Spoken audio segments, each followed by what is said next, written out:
our keynote speaker for this conference, Lasairiona McMaster. She is one of my dearest friends, guiding light behind this conference. No one I would rather take on the challenge with than her and the team we have together. But she is also a really good author. She writes steamy hockey romance, but one of the hardest things she has found is learning to bet on herself. And she's here to talk to us all about why we should believe in ourselves and not just wait for other people to believe in us. I present Lasairiona McMaster.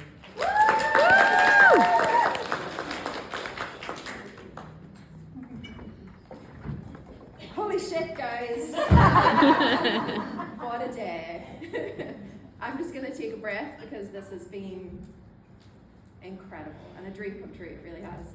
So I appreciate that everybody's exhausted, whether you're a high empathy person who got punched repeatedly in the face this morning by Nora and Becca, or a high input, high learner who absorbed all the technical details of translations and ads and want to go and reiterate those before bedtime. It's been a long day for everybody.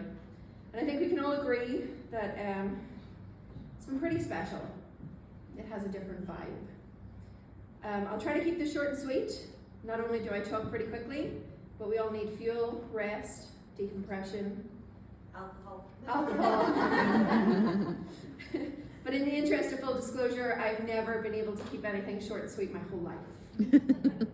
So I reserve the right to end on time. I also need to disclose up front that there's a reason I brought tissues from my room. And it's because sometimes, okay, all the time, my feelings leak out my eyeballs. And they've been doing it all day. All day. If you're a sympathetic crier or can't do the feels, I'm sorry in advance, but I cry 112% of the time. And if I say any less than that, there are 24 people right over here who will call bullshit. So I have to be open and honest and say, chances are I'm going to cry my way through this. Tomorrow we'll bring even more jam-packed sessions with exceptional authors from the industry, and I don't use that term lightly. Every single person in this room is exceptional, whether you believe me or not. And I need to take a moment, I know people will have comments at the end, but I need to take a moment to thank everybody. The attendees, our organising committee for stepping in to make this possible, our speakers who all paid their own way. There are a million things I want to say about everybody and every person who helped make this a reality, but I don't have that kind of time. So suffice it to say, if you played a part in making this happen, my gratitude knows no bounds. For those of you who don't know me, my name is Lasairiona McMaster, and I'm one of the co-founders of the Author Sustainability Conference. You'll have already noticed I'm delivering this speech from my laptop screen and not from memory, because there's every chance I'm going to end up crying and lose my place. So I need it right here. For those of you who speak Clifton strengths, I'll give you a little context because it's my very bottom strength, and I often assume that people are inside my head and know what I'm thinking when they have no clue.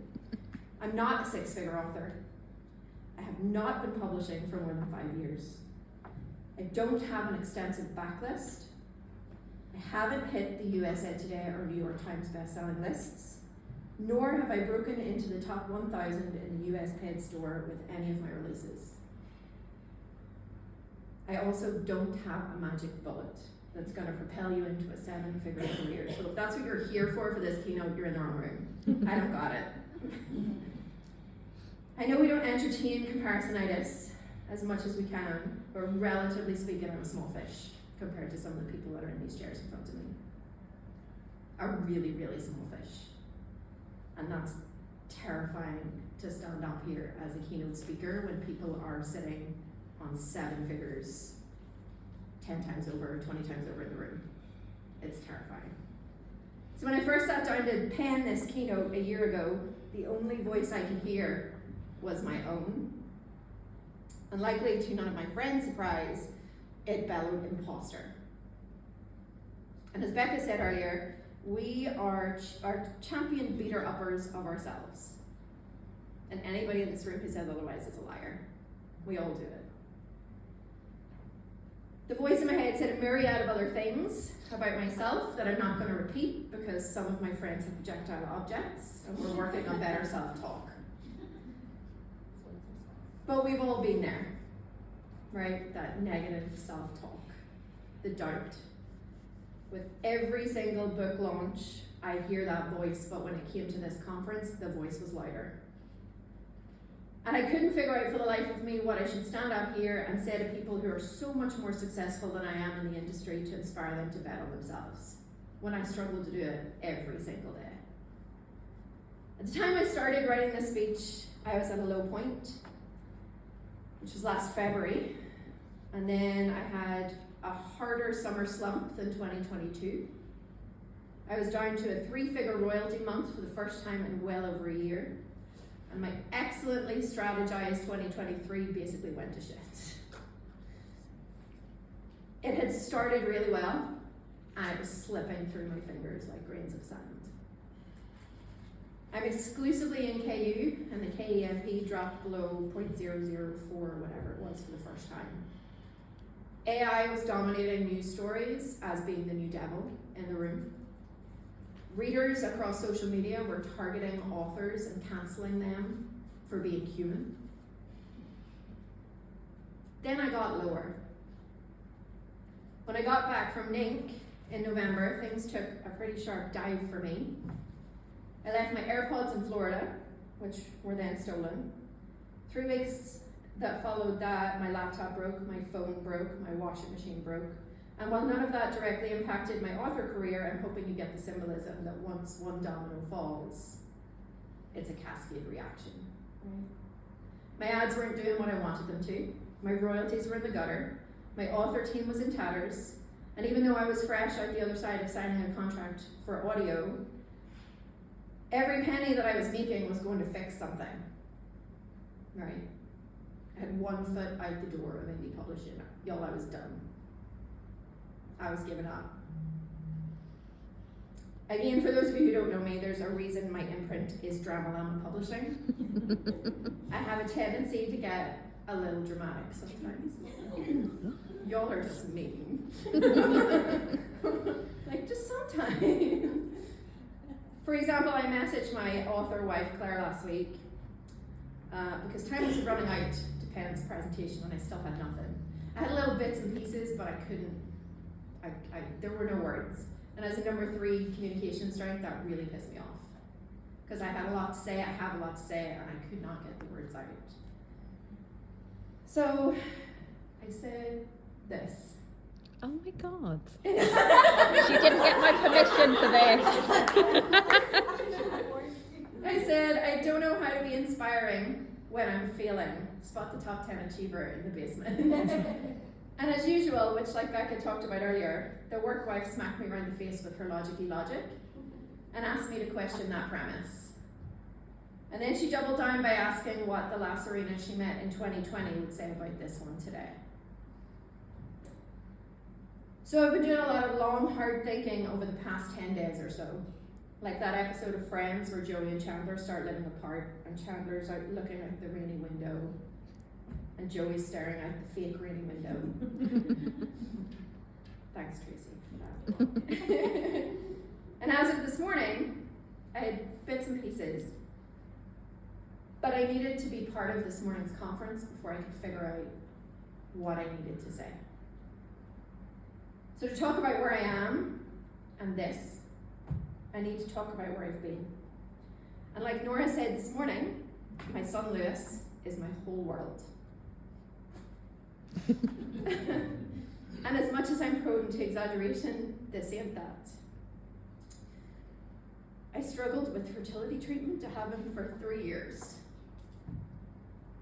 And when I got pregnant, I peed on sticks 12 times a day because I was terrified I was going to lose the baby I fought so hard to have. And the only armor or good luck charm or trinkets I have with me today are things he's given me. So I have his husky, very creatively named Husky, that was given to him in a car accident by a hospital in Iowa, and a handwritten note inside this envelope around my neck that says, "I love you, Mama." He's my biggest fan, my biggest cheerleader, and he rides my ass about my author career every single day. He ticks off post-its on the wall when I get my words. He asks what age he needs to be to read my steamy books. He asks how my rank is doing. And for World Book Day, his teacher asked his class if they knew any famous authors. And he stuck his hand up and told her that his mama was a famous author. He's 9 years old, and last month we started the process of picking a post-primary school. So when you're 11 here, you choose like your high school to go to. And this process got me thinking about my own educational journey over the years. And I realized that I'm probably more aggressively invested in his future than my parents or school were with mine. And I've been trying to figure out why. So I pulled out my old school reports right back to the age of 5. And even then, teachers were telling me in the report and my parents that I was destined to be a storyteller. Great storyteller, fantastic imagination, loves reading, loves creative writing. You'd think that might have made my career choice a little easy, but when I went into our GCSEs at 16, I wanted to be a surgeon. When I came out with 3 B's and a C in science, realized probably not for me. And also, top 5 empathy. Can you imagine how much Kleenex I would go through crying over patients on the, like, I would just cry all the time. Not a good choice for me. So I flipped that and I studied English, French, and politics for our A-level at 17, 18 before you go to college. You might incorrectly assume there that that's when I realized I was destined to be an author. You'd be wrong there too. I had no career guidance, not from school, not from my parents. So I went to law school in the best university that I had in the country and still couldn't find my way. And I was still frustrated. Serious illness and unsettled soul had me leaving Queen's University in Belfast, having half-assed a degree in politics with a minor in culture and media studies. And if you know me, I don't half-ass anything. I really don't. I whole-ass everything, all the time, gung-ho. So why did I half-ass this? Because it wasn't for me either. I was lost, I was young, I had no idea what the hell I wanted to do. Looking back, I wrote my first book while I was in college, and it was a hockey romance book. I wrote it was 50,000 words, and I stuck it on a shelf until we got transferred back from India. My husband got made redundant from a Fortune 500 company, and overnight our lives changed and we had to move home. And it was not home for me. But we moved from like a 4-bedroom apartment in India with 7 bathrooms to a 2-bedroom tiny shoebox. So we had to do some clearing out. And I found that manuscript, and that manuscript became my first book. I wish someone at any stage of my journey had said, hey, what about doing a creative writing degree? Lean into your strengths that you've had clearly since you were 5 years old, since people saw it. No one did. So it took till I was 34 to figure out what I was supposed to do with my life. What I feel now like I was born to do. And once I did, I made every fucking mistake in the book. All of them. No pun intended. I didn't research the genre, so I wrote 12 books that I have since had to unpublish because they just didn't fit. My brand, the genre, everything was wrong. My brand was wrong, which I feel now kind of stemmed from my Catholic upbringing. I kind of had to censor myself, or I felt like I should censor myself, but when I started questioning the premise and leaning into myself, I wanted to write steam. My first covers were wrong. Instead of giving international online dating long distance vibes, I gave dead girl over laptop vibes. I'm not even kidding, I actually should have put it in my original. Dead girl over laptop. That was a doozy. My second covers were wrong, still haven't got them right. First editor was wrong, paid $2,500 for a man to tell me how to be a better woman. My first marketing plan was wrong because I wrote all 12 books and rapid released them. Buzzword. Ding, ding, ding. Rapid release. Ooh. They all flopped because I had no strategy, I had no support, I had no readership base. I just wrote them and threw them out there and they just said,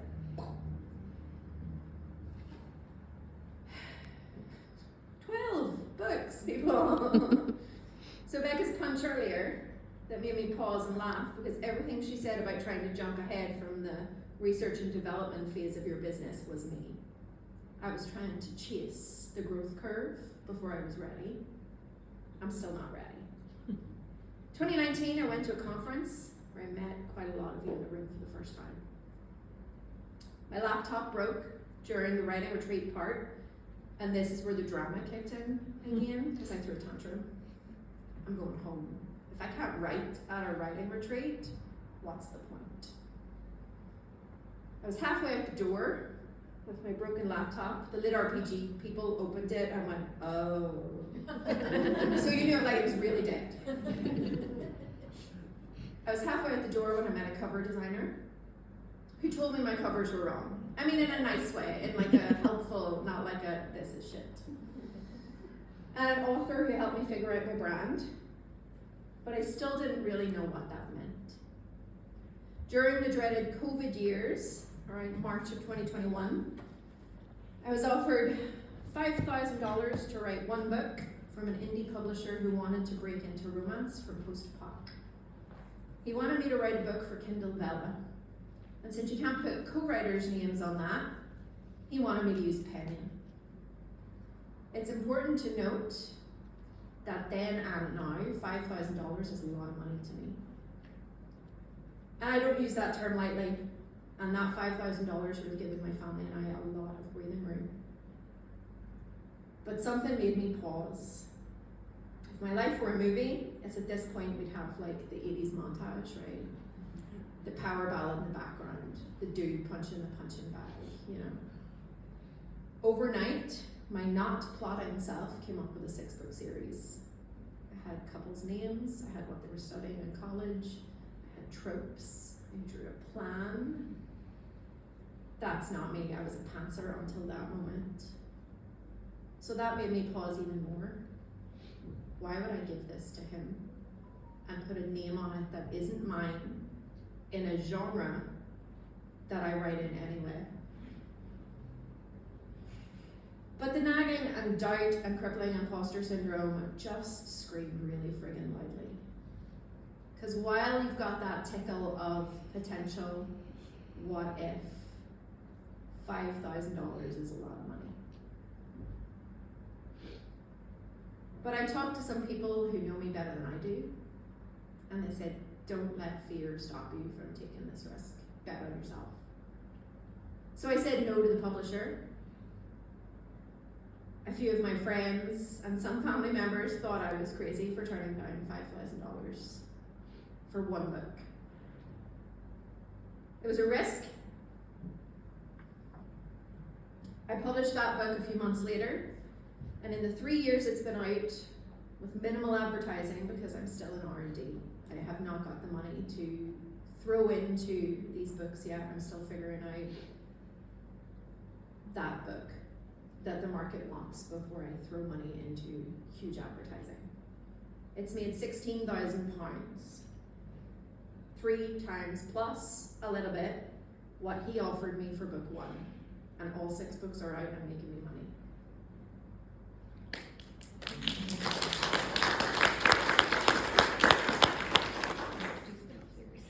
In 2023, I qualified for NINC, Novelists Inc. It's a conference in Florida, for those of you who don't know. It's been a goal of mine from the beginning of my publishing career. And I think because a lot of conferences, you just go and buy a ticket. There's no barrier to entry. This one became a challenge for my achiever. It's like a measurable goal, right? You make this much money, you can go to the conference. And then I got in and couldn't afford to go. Turns out though, I surrounded myself with some really, really, really incredible people because one of my friends paid for my flight and hotel in September 2023, because she wasn't going to go to the conference without her emotional support chatterbox. So while I was there, I got to reconnect with some people. Becca couldn't make it, so I sent her about 45 voice notes a day with bubbling excitement, telling her how, like that golden retriever energy, like OMG, I'm at Nick. I was sent every for Becca. I was like, prepare yourself, Becca, it's gonna be a doozy. I chatted to Michael from Ream, convinced Nora to come speak here today, and spent at least, I want to say, an hour every morning talking to some of the Lit RPG crew who were here earlier. The titans of the industry, Chatfield, Tao. And she's not here today, but Jeanette Strode. In a conversation about my goals with Jeanette, she dug deep. And I wish I had a damn it Jeanette sign. Because she doesn't pull her punches either. And I told her that I had a book 1 coming out in a new pen name, and I wanted it in audio. I had no testing to see if it was going to sell in English, but I wanted it in audio. That was the goal. And she turned to me and she said, so how bad do you want it? And without a beat of hesitation, I said, I really want it. I want it badly. So she essentially grabbed me by the hair, dragged my ass down to the open hours in Nink, made an introduction with the podium people, and that book is set to come out in audio before the end of Q1 this year. Woo! Circling back to Becca again, I'm going to repeat this one more time. We are champion beater-uppers of ourselves. But why? My 9-year-old son bets on me. My friends bet on me. Industry titans, admittedly most of whom are my friends thanks to my #1 Woo strength, bet on me, or this conference would not have been possible. There would have been no speakers on this stage. My readers bet on me every single time they pick up a book, whether they're new or old. Every single time is a risk. This book might be the one that they hate. It's a chance you take every single time, and they bet on me every single time. My pre-orders are rising with each book. They're blindly betting on me. And while that's good, it's amazing and heartwarming and humbling, and some days I have to try my best to try to feel worthy. I certainly wouldn't be here presenting at a conference I helped create if it weren't for them. But here's the big question. Where could I be if I bet on myself? And since I'm here not only to smack myself upside the face, where would you all be if you started betting on yourselves? I spent most of December strategizing with people who are smarter than I am in areas I need to grow in. I told them that 2024 is the year of Lasairiona the Wrecking Ball. I'm ready to step out of research and development, and I'm ready to enter growth. But the only way I, or anyone else in this room, has a chance of doing that is by betting on yourselves. So go do it.